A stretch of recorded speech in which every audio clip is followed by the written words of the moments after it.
This is the Bethel Missionary Baptist Church Ministries of Pasadena, California, with Pastor John T. McCall. We invite you to join us live every Sunday morning at 11 a.m. at 1972 North Fair Oaks Avenue in Pasadena, the City of Roses. For more information, visit bethelpasadena.org. Now, here's the word from Bethel Missionary Baptist Church of Pasadena, California. Well, hello, Bethel family and all of our special guests. Thank you for tuning in today to this virtual edition of our Wednesday time together. Well, I know many parents, you're excited this week. This is the week of the return of school. I know you're busy with school shopping and getting your family members prepared for the return of school. I want to thank all of you for this past Sunday, and what a great day we had here at the Bethel Church with baptisms and baby dedication. God is still working it out. We bless him for all of the new members, the candidates, and for the families of those children who were blessed on this past Sunday. Pastor Kirk has arrived safely, he and his wife and family, back in Louisiana. I want to thank him again for his ministry and for blessing us here at the Bethel Church. Well, let's jump into this lesson today. We began on Sunday talking about opportunity. I didn't give you a lot of history and background on Sunday. I didn't want to bore you in church on Sunday morning, but I think there are some relevant things to our text today, to our story, and in the book of Acts that's really important for us, I think, as believers to realize. If you look with me today in the 12th chapter of Acts, the Acts of the Apostle, we looked at on this past Sunday, verse 13. He knocked at the door in the gate, and a servant girl named Rhoda came to open it. You know, when we talk about opportunity, we very rarely talk about opposition. You do know that we have an opposer. We have an arch enemy whose job it is to oppose us, to come against us, to give us trouble, headaches, and to rob, steal, kill, and destroy. No different then, and it's no different now. And I want to point out a couple of things for the context to the text that empower doing that particular, in this particular text, is Herod Agrippa. He is the king. He is the grandson of Herod the Great. And this is a very disturbed, dysfunctional family. His sister, Herodias, was responsible for the death of John the Baptist. He's responsible for beheading James. And what do you do? What do you do when you have a leadership that's so dysfunctional? He made an active decision to persecute the Christians in order to please the Jewish leaders who were opposed to the Christians and the new church. It was amazing how alignments of people, how people come together. And when you look at the opposition, that here's a king in leadership position who comes from a dysfunctional family background. And it always, it amazes me that when people are dysfunctional and how we expect them to function appropriately. Dysfunction is dysfunction, and he comes from a dysfunctional family. And one of the good things about Christ, he's able to change dysfunction into functioning. But they were not about to receive Jesus or any of his messages. They were too busy setting themselves up for power and for approval from other people, and doing everything counter to what would have been helpful to the people. Um, James and John are executed. All of the other things that they allowed to happen under their administration. And isn't it amazing what leadership that's not righteous, or leadership that's not godly?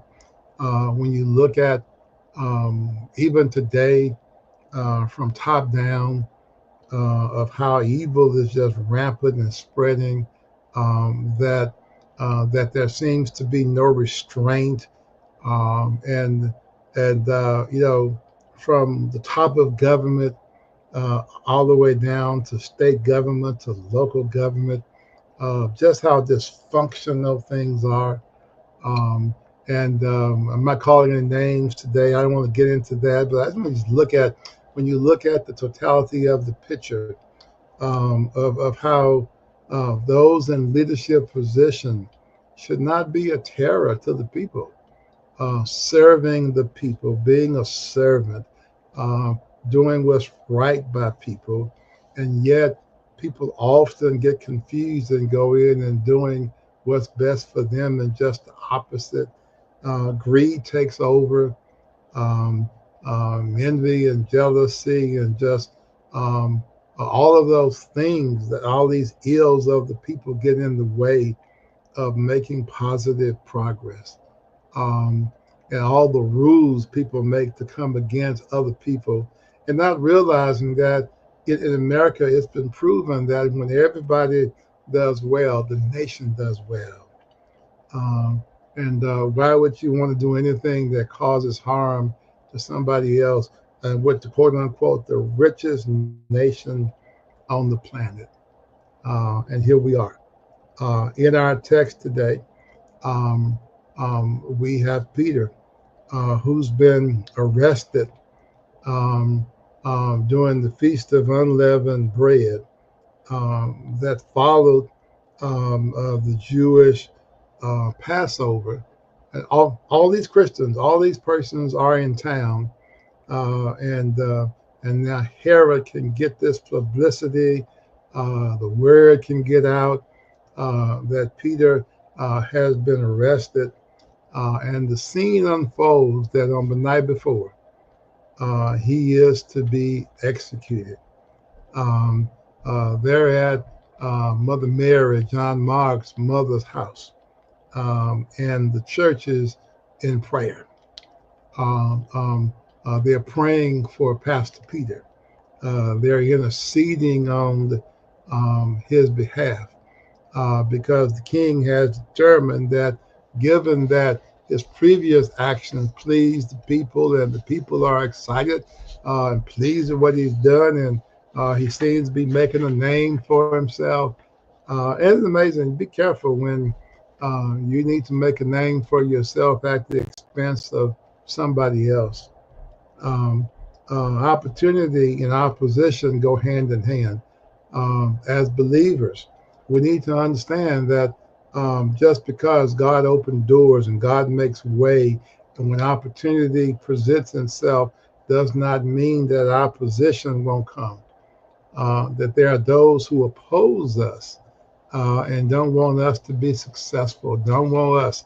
When you look at this current administration that is targeting African American leadership, looking at all the gains that we have made as a people, and trying to erase our history, trying to erase anything that would benefit us, because persons believe that we've arrived and we've gotten too much, and we don't deserve it, and we're not entitled to it, and so therefore They're going to figure out ways to make it more difficult for us.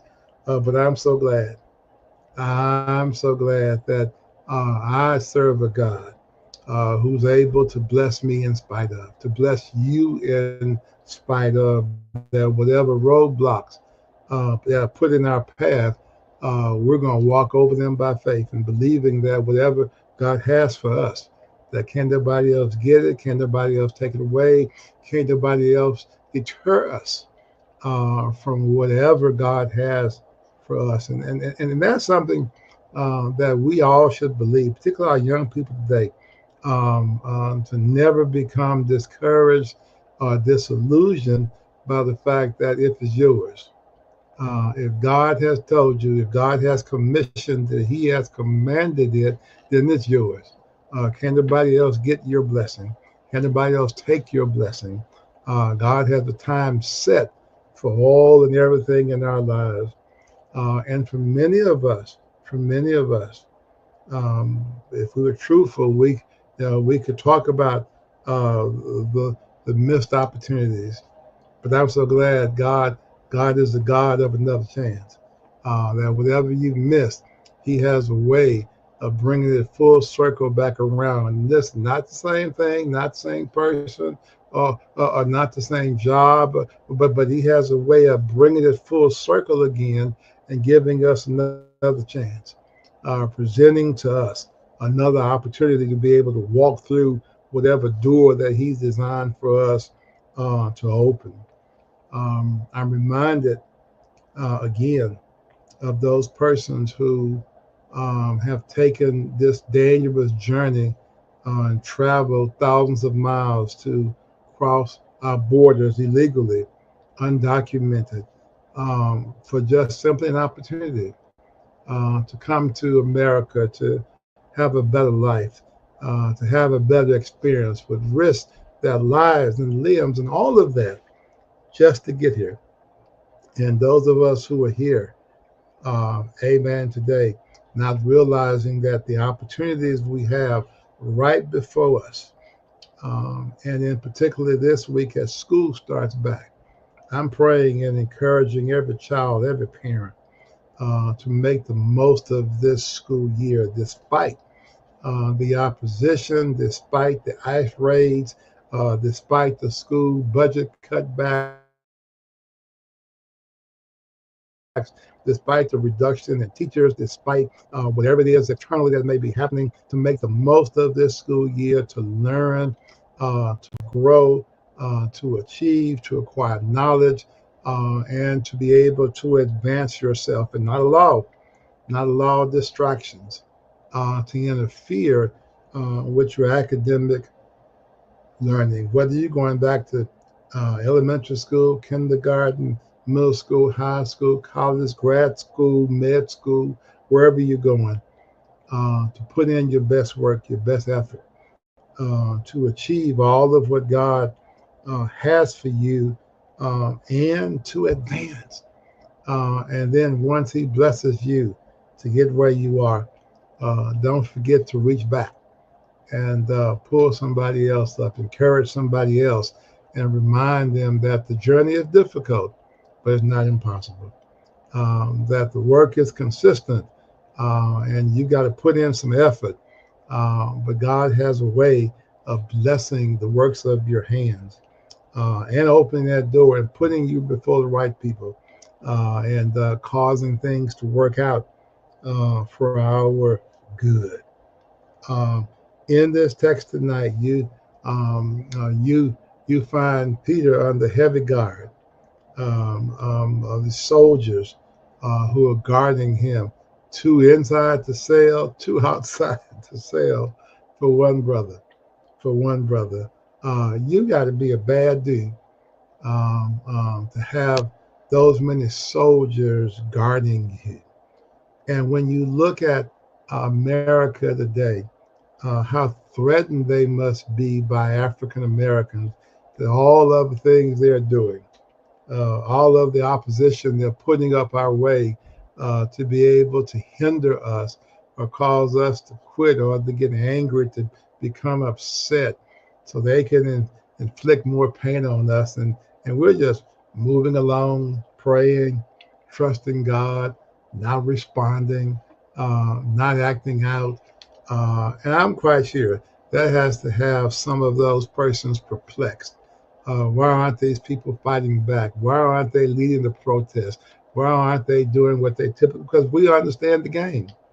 We understand what you're up to. We've been down this road before, and so we're going to stay prayerful. We're going to keep our eyes on Jesus. We're going to stay focused and allow you to self-destruct yourself.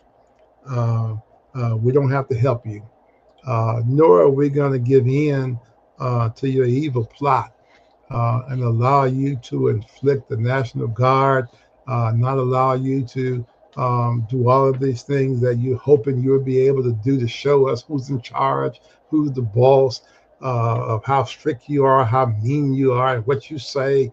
We're not going, we're not falling for any of that. It is my prayer that America will wake up to the reality of what's happening. And it is my prayer that by faith, we won't get caught up into the schemes of the devil. They got a scheme planned. I just pray we don't succumb to that particular scheme. Peter didn't. Peter didn't, even though he's scheduled to be beheaded, to be killed. His life is to be over in a few hours. He's in the bed, chained and sleeping, resting, not walking the floor. He's not biting his fingernails. He's not in anxiety. In fact, he's sleeping so hard that the angel has to smote him to wake him up. He's resting. And can you imagine what those soldiers must be thinking? Here they are. Here they knowing what's going to happen to him. He's not pleading with them. He's not asking for a last smoke. He's not trying to bargain with them to get out of anything. He's asleep. And little did they know that what they were planning for Peter would eventually happen to them, which is a whole nother lesson. Be careful when you're participating in plotting somebody else's downfall, not to ensure that the same thing you're plotting for them will happen to you. That what happened to Peter was opposite of what happened to them. Peter got released, and they ended up suffering the same punishment, fate that he was supposed to have gotten, but he didn't get. And you got to wonder sometimes.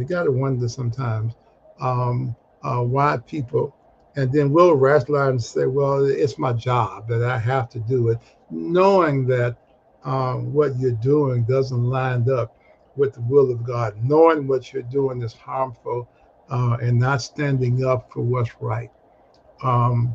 We're living in that kind of world today. When I look in Texas, that redrawing congressional lines, even before the census, based on some nonsense that they've conjured up in their minds to stay in power and disenfranchise other people. It's just amazing how far people will go and how far they'll disguise it, and believing and knowing that they're wrong, but will do it anyhow. That's evil to its highest, and then will show up in church on Sunday and lift their hands and call on the name of Jesus. And you wonder, what kind of mentality do you have about the God you serve? So in our text today, opportunity and opposition. And I wonder today, which one will you choose? because it takes energy when you're distracted to be able to go against your opponent. When your focus is on achieving and yet you stop to respond to your distractors. When you stop, you're focused on where you're going, your goal of where you're headed to, and now you need to spend time dealing with your detractors. Listen, let God handle them. You keep your eyes fixed and focused on your journey. Um, um, Dr. George Mallory, who's gone on to be with the Lord, and a prominent psychiatrist, when he would meet you, and after meeting you, and as you were leaving, his words were always, "Stay on your journey." And it's a reminder for us today to stay on our journey, stay focused, keep looking ahead. Don't go to the left, to the right, and even if you have to look back, let it be a reflective moment on what you've learned, and let it be a boost uh, toward your journey to see how far you've come, and knowing that you've made it this far by faith, and that the God you trusted, who promises never to leave you nor to forsake you. And not only that, but he's residing on the inside of you. And you've made his word a lamp to your feet, a light to your path. You've hidden his words in your heart that you might not sin against him. You're progressing toward where he wants you to be. And you cannot afford to be distracted. I don't care what they say. I don't care how many Pell Grants they cut. I don't care how many rules they put in place. Doesn't matter how many obstacles that they put there to oppose you. You can succeed. You can make it. Just keep moving forward. God has a way. And it may seem like, man, you're dreaming. No, it's reality. What God will do and how he does it. It is amazing how God shows up, how he comes through. He made everything. He can use anybody, anything, any situation, any circumstance, anyhow. We just have to simply believe it. When opportunity knocks, um, here is Peter. He's laying there chained, with guards all around him, and the angel comes and unsecures the chains, loosens the bands that had him bound. And somebody now, I don't know what you're bound by. Man, if I had time to hoop in the office today, I don't know what has you bound, what you've been struggling with, what keeps holding you back, what has you chained. Um, God has a way of breaking every chain. He has a way of breaking loose depression, breaking loose dependency, breaking loose whatever that issue is that keeps you from moving forward and what you cannot do for yourself. That's what's called a miracle. When God intervenes and God shows up to do for you what you could not do for yourself. Here he is. He's chained. Can't break the chain. Doesn't have a key for the chains. The guards are there, ensuring that he stays chained. And yet, let's look at it in the text. I want you to look at it real good in the text today. Um, of what happened. Verse 4, he seized him, put him in prison, delivering him to 4 squadrons of soldiers to guard him, intending after the Passover to bring him out before the people. Said, so Peter was kept in the prison, but prayer for him was being made fervently by the children of God. Here they are praying fervently, putting forth some effort. Um, um, and on that very night, when Herod was about to bring him forward, Peter was sleeping between 2 soldiers, bound with 2 chains, and guards in the front of the door were watching over the prison. And behold, the angel of the Lord suddenly appeared, and the light shone him himself, and he struck Peter's side and woke him up, saying, get up quickly. And his chains fell off his hands. He's smoked, he's woken, he's told to get up. And when he gets up, the chains fall from his hand. And somebody today need to hear me, get up. Get up from where you are. Stop wallowing in it. Get up. While he's getting up, the chains just fell, and his chains fell off his hands. He said, "Get up quickly," and his chains just, psh, as he's getting up, the chains just fell off. And you need to have faith that God is able to release whatever it is holding you down, holding you back, keeping you from progressing, keeping you from moving forward. I don't know what that is. You know what that is. And you need to realize that God is able to break it off of you. He's able to set you free. And when you look at this text, Peter couldn't do it by himself. There are some things he could do. He could get up. Now, listen. I'm not sure how the chains were situated on him. They were in back of him, or they had them on each side of him. All I know was he was able to get up. And whatever you're able to do today for yourself, you need to do that. And then watch God do the rest. As he's getting up, the chains fell off his hands. Somebody needs some chains to come off today. And I believe if you listen to God right now and get up, I don't care who's watching you on the inside, on the outside, who's looking at you, you need to have the faith to be able to get up, stand up, and watch it fall off of you. That takes faith. That takes faith, because too many of us believe whatever it is has kept us down too long, that it'll never change. It'll never be different. It'll never be over. I'm going to have to deal with this forever. No, you won't. No, you won't. You got to have faith to get up, stand up where you are, and God is able to perform the miracle to set you free. And let me just stick a pin here, right here, of this miracle of Peter not being able to do, to release the chains himself. He was able to stand. So the lesson here is do your part, do what you can, and watch God do the rest. Be careful when you meet a miracle in every aspect of your life. Be careful.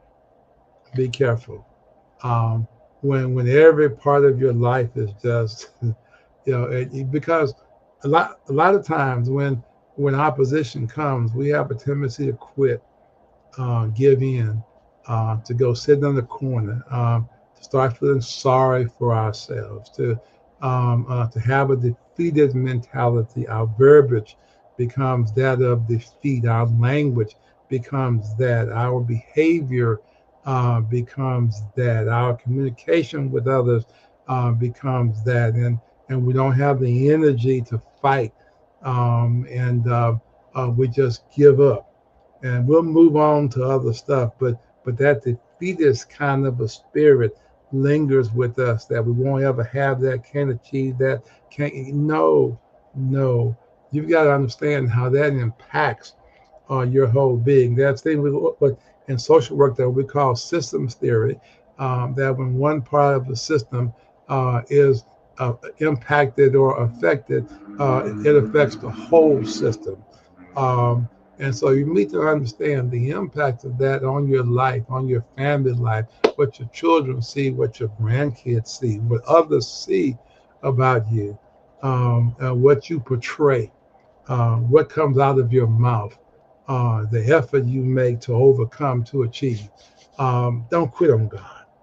Don't quit. Get up, keep moving. And that part of your life that requires that miracle, God is able to supply it. There's nothing impossible for him. All things are possible to him that believes. And we have to believe that even in this era of AI, artificial intelligence, and job reporting, and companies that are cutting back in terms of what's been cut from the budget, stop looking at that stuff. And look at the one who can supply all of your needs according to his riches and glory. Do your part and watch God do his. this season of preparation, this season of school, return to school to get knowledge. Listen, a year from now, 2 years from now, you can have your AA degree. God let you live 2 years ago and pass anyway. Stop saying what you can't do, what you're not skilled at, and you haven't tried it, that you've convinced yourself, and not figuring out what turns you on, what makes you happy, what excites you, what puts the glow in your face, what puts the pep in your step. Go back and do that. Go back and achieve that. What turns you on? If being a mechanic excites you, if being a chef excites you, a art design, whatever that is, go pursue it. And stop looking at what you don't have and how you going to do it, how you going to make it, how you going to fit all this in to your schedule. You'll never know until you do it. What's priority? If everything's important, then nothing is important. You have to prioritize right now where you want to be a year from now. And maybe a year is too far, but where you want to be 3 months from now, where you want to be 6 months from now, and begin to put some goals and some priority to what you know you need to do to better yourself. So when these cuts come about, you position yourself not to be impacted as much by them. You've got that job, you've gotten that promotion, you've gotten that piece of paper, you secured that advancement, you've positioned, you've bettered yourself. You've registered to vote. You're ready to make a change in your neighborhood. All those things that make a difference in life as to what we are responsible for. And listen, I'm giving you a lot of background today because we preached this on Sunday and his release, how God was able to release him from captivity. And God is especially a person, he loves all of us.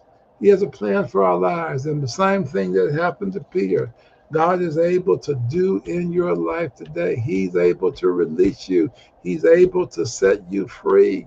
He's able for you to be the blessing in somebody else's life, the difference maker.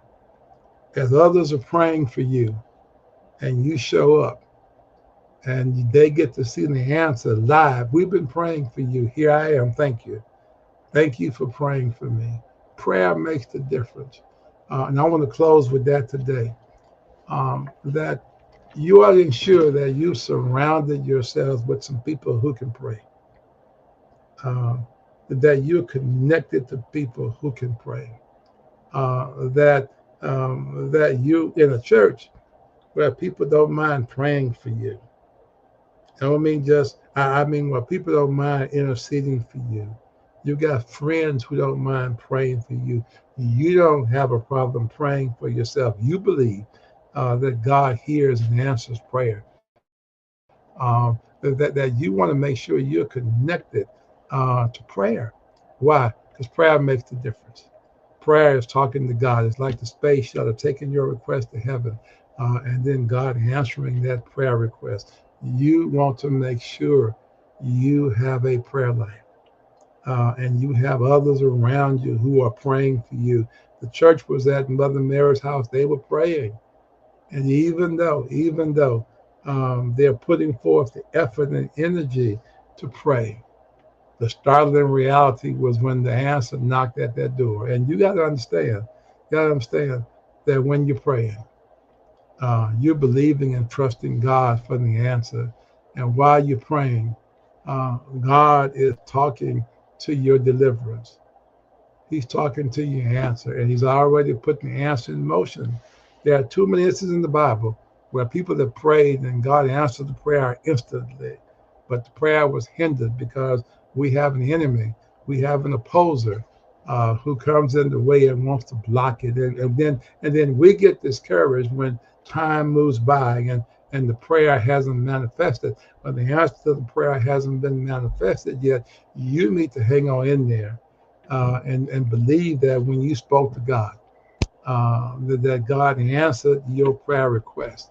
And even though you're still praying, God is now talking to your answer. May not be talking to you, but he's addressing your answer. And he has an answer on the way for you.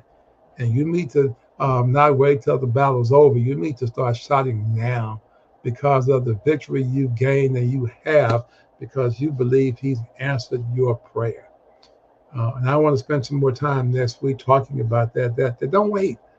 Don't wait till the answer shows up at the door. Start praising him now for the answer, how he's going to work it out, how he's going to deliver you, and believe and count it as done. When he goes to the door and knocks, Rhoda sees him, and she's so excited she can't open the door. She running back, telling the people, Peter's at the door. He at the door. He's there. And they're like, oh, girl, and that's a whole nother story of when God shows up and answers. What's your response? When deliverance walks in the door, they prayed for his deliverance, and he walked in the door, and the people were ecstatic. They went crazy, thanking God for his deliverance. Don't wait till the answer shows up at your door. Start thanking him now for it. Start thanking him now for it. Blessing him now for whatever that is that you're asking him to do. And remember that, yes, there's opportunity, but there's always going to be opposition. Focus on the opportunity and not the opposition, because God is able to deal with them both. Hey, it's John T. McCall. I'm out of time today, but I bless you on this Wednesday. Thank you. Have any questions, call me in the office, or come on Sunday for Sunday school, or see me after service on Sunday morning, and to give you a hug or to respond to any of your questions that you may have. Listen, I'm just excited for all of what God is doing, even in the midst of ICE and all of what's going on nationwide, statewide, citywide. I'm just thankful to God that I know that he has the whole world in his hands, and that includes you and me, and he's working it out for our good. I bless you on this day. Stay in the best place, and we'll see you on Sunday morning from 9 to 10 for our summer school hour, our enrichment time together, and at 11 a.m. here at 1972 North Fair Oaks in City of Roses, Pasadena, California.